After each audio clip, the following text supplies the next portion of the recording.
Sosok Kepala Staf Angkatan Darat KSAD Jenderal TNI Andika Perkasa kini menjadi perbincangan publik. Dirinya akan menjadi Panglima TNI pengganti Marsikal Hadi Cahyanto. Sebelumnya, KSAD Andika Perkasa diusulkan langsung Presiden Joko Widodo untuk menjadi Panglima TNI. Ia pun menjadi satu-satunya calon Panglima TNI. Dilansir dari tribunnews.com, usulan tersebut disampaikan oleh Ketua DPR RI Puan Maharani setelah menerima surat Presiden yang dikirimkan Menteri Sekretaris Negara kepada DPR. Lantas, berapa total kekayaan KSAD Jenderal TNI Andika Perkasa?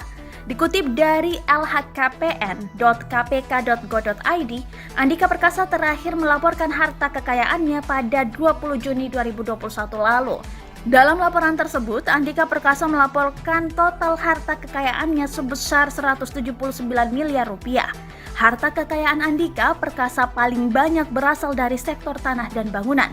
Diketahui jumlah tanah dan bangunan yang dimiliki oleh Andika Perkasa berjumlah 20 unit.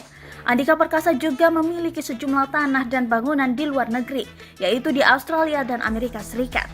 Ia memiliki kekayaan tanah dan bangunan sebesar 38 miliar rupiah. Selain itu, harta kekayaan kendaraan dan mesin mencapai 2,6 miliar. Dengan kendaraan termahal, mobil Mercedes-Benz Sprinter 315 tahun 2018 senilai 1,8 miliar rupiah. Bahkan ia tak memiliki hutang sama sekali. Terima kasih sudah nonton. Jangan lupa like, subscribe, dan share ya.